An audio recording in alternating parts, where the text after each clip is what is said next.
Hello అందరికీ. మన మనసుకి ఆనందాన్ని కలిగించే విషయాలు చాలా ఉన్నప్పటికీ, ఇష్టమైన ఫుడ్‌ని చూసినప్పుడు మనసుకి చాలా చాలా ఆనందం కలుగుతుంది కదా!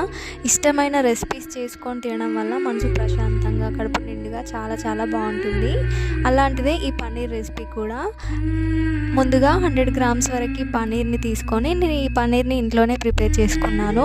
పన్నీర్‌ని చిన్న చిన్న పీసెస్‌గా కట్ చేసుకొని, అందులో రుచికి తగినంత ఉప్పు, 2 స్పూన్ల వరకి కారం, చిటికెడు పసుపు, ధనియాల పొడి, గరం మసాలా, ఒక చిన్న పీస్ లెమన్‌ని పిండుకొని, ఒక కప్పు వరకి పెరుగు వేసుకొని, కొంచెం నూనె వేసుకొని, పన్నీర్ ముక్కలకి ఈ మసాలా అంతా మంచిగా పట్టే విధంగా కలుపుకొని ఒక గంట పాటు పక్కనుంచుకోవాలి.